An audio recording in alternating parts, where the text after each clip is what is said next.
السلام علیکم ناظرین، آپ دیکھ رہے ہیں ہیلو جی بی، میں ہوں شفال لون۔ ناظرین، اس وقت میں ڈی چوک میں موجود ہوں۔ آج پاکستان تحریک انصاف نے 24 نومبر 2024 کو فائنل کال کے نام سے اپنا احتجاج بلایا تھا، جہاں پر ملک بھر کے کارکنان اسلام آباد ڈی چوک میں انہوں نے پہنچنا تھا آج کے دن، اور انہوں نے اس وقت تک یہ احتجاج جاری رکھنا تھا جب تک ان کے 3 مطالبات نہیں مانے جاتے۔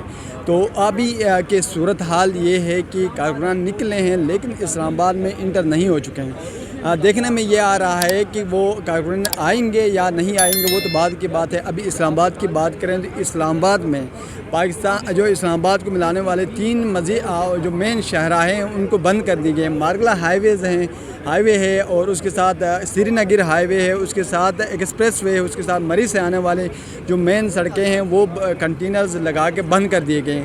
اس وقت ڈی چوک کی بات کی جائے تو ابھی وزیر داخلہ محسن نقوی صاحب نے میڈیا سے ٹاک کی ہے۔ ان کے مطابق کہنا یہ ہے کہ ہم کسی بھی قسم کی ہٹ درمی یا کسی قسم کا جو معاملہ ہے وہ قبول نہیں کریں گے۔ یہاں پر 30,000 کے قریب بیرونی پاکستان اسلام آباد سے باہر کے اہلکار یہاں پر پاک رینجر ہے، پاک پولیس ہے، پولیس کے دستے ہیں، وہ 30,000 کے قریب پہنچا دیے گئے۔ اس وقت اگر دیکھا جائے تو ڈی چوک کے مناظر یہ ہیں کہ ابھی تک کسی قسم کا جلسہ جلوس یہاں کوئی قافلہ نہیں پہنچا ہے۔ البتہ یہ دیکھنے میں آ رہا ہے کہ 1-2 ہو کے جو جتنے انڈیویجولی جو کارکنان آ رہے ہیں وہ مشکوک قرار دے کر بند کر دیے گئے۔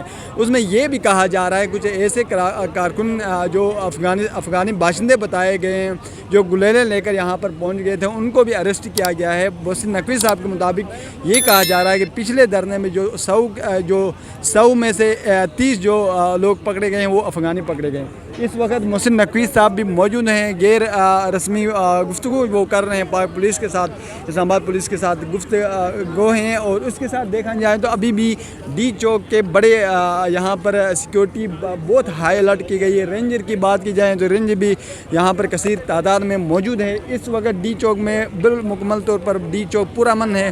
اس وقت ڈی چوک میں کسی قسم کا قافلہ پی ٹی آئی کے کارکنان یا اسی قسم کے کوئی کارکن یہاں پر نہیں پہنچے۔ یہاں پر اس وقت اسلام آباد پرامن ہے۔